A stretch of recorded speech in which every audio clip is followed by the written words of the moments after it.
Guys, I don't think that there's anyone more powerful in Hollywood right now overall, like creative wise, than JJ Abrams. I really do. I think JJ Abrams right now kind of has Hollywood by the balls, and he's had it there for years.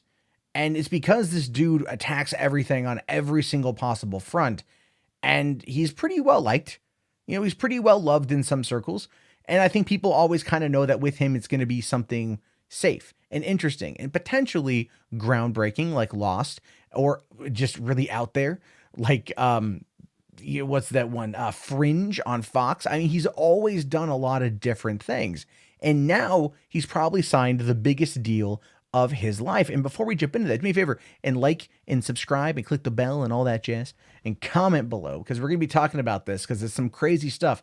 JJ Abrams' Bad Robot closes mega deal with Warner Media for movies, TV, and more. And this is something that's been talked about for quite some time. A few months ago, I reported on it where they were saying that there was going to be like a $500 million payday coming out of Warner Brothers to get JJ Abrams on board. So $250 million is what they're saying right now. And at the, which is not half that, but still it's about what the Game of Thrones guys were paid over at Netflix. So it kind of felt like that was kind of the going rate. Although looking at the two properties, both Dan and Dave and JJ Abrams, Warner's is getting a lot more for their money with JJ Abrams. So it says that it's official. JJ Abrams is going to set up shop at Warner Media. Abrams kicked off the firestorm of suitors this year as his long-running production deal with Paramount Pictures was up for renegotiation. And look, the thing with that, like, and I keep pointing this out, Paramount is hurting bad, very bad. And I think they're going to probably, Viacom's going to look to potentially sell off the studio as a way to just maybe cut some losses. CBS does really well. They're going into streaming. That's potentially where the money's going to be for them. I wouldn't be surprised if they decided to sell off Paramount, and I think that Netflix would come in and probably buy it, if I'm being honest with you guys. Now, since we learned back in June that Bad Robot was close to landing a deal with Warner's, and the confirmation came down today that Abrams will indeed be setting up shop for a reported $250 million, which is insane. Warner Media beat out competition like Netflix, Apple, and Sony to sign Bad Robot to a strategic relationship to create original projects for television, theatrical, motion pictures, gaming, and digital platforms that run through 2024. So think about this. Over the course of the next 5 years, it's about $50 million a year roughly. They're going to be creating motion pictures, gaming, and then other content for television and theatrical and digital platforms. The digital platforms are streaming, right? Or it could be comic books or something along those lines. Maybe mobile apps or something. Who knows at this point? But really, they're doing a lot. So the question then becomes, what about the specifics of the deal? Well, it says here, as part of the collaboration, Bad Robot will continue to external outlets. I don't quite know what the external outlets means, but that does kind of come into play perhaps in the next paragraph. Bad Robot series will continue to be produced in association with Warner's Television, Warner Horizon Scripted Television, and Warner's digital studio Blue Ribbon Content, with Warner Brothers International Television Distribution distributing those shows around the globe. So we can see here, this is a big deal. There's a lot of little pockets he can dive into, a lot of little niches he can dive into. Abrams and Bad Robot will now develop original theatrical films for the division of Warner Brothers Picture Group, including Warner Brothers Pictures and New Line Cinema. So if they're doing it for, New Line, that's going to predominantly mean low budget horror. Cloverfield. That's where Cloverfield 2 is going to go, as a New Line. I'm not going to look. They're moving everything over from Paramount, right? All the movies they made with Paramount, they are now moving those over. Now, this is where it gets weird. This isn't an exclusive arrangement to Abrams, so he's still free to make movies elsewhere. But this coveted deal means that Abrams will call Warner Media home.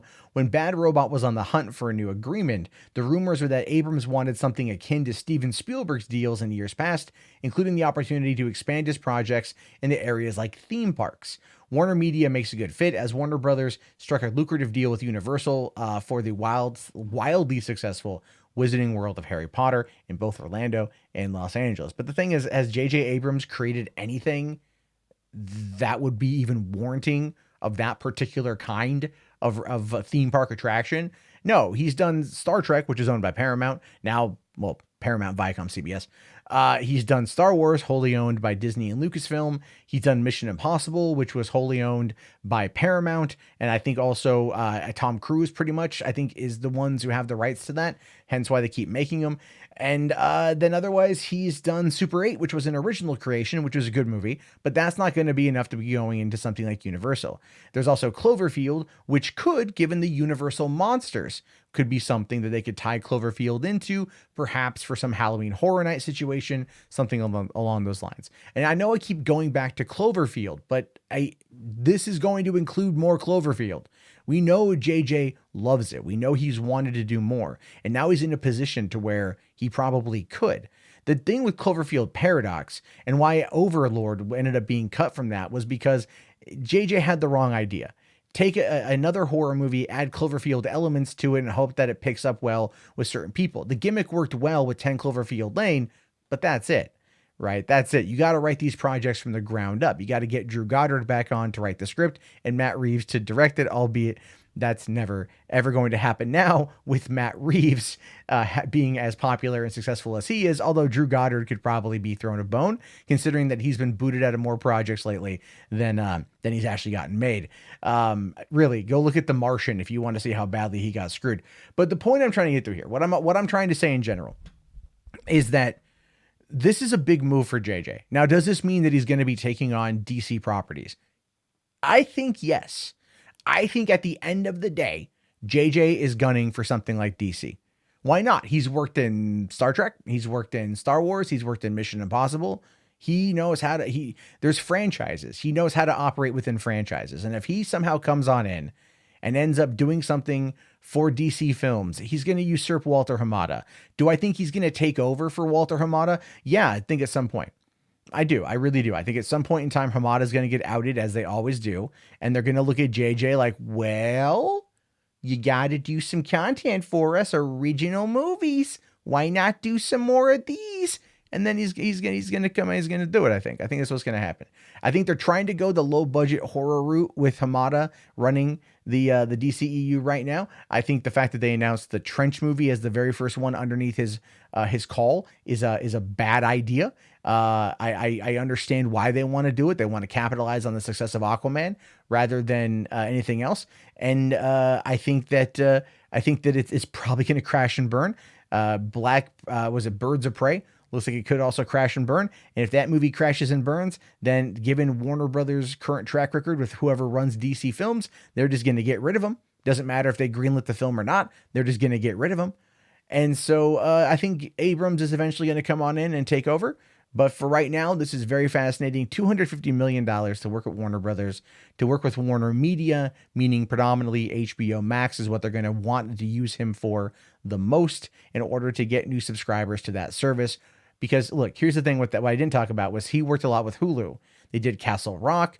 They did 11/22/63. Those are both very popular. Those adaptations are very well loved. And I'm pretty sure they've got a lot more Stephen King that they want to work on. And Warner's is probably thinking, listen, we did really well with it.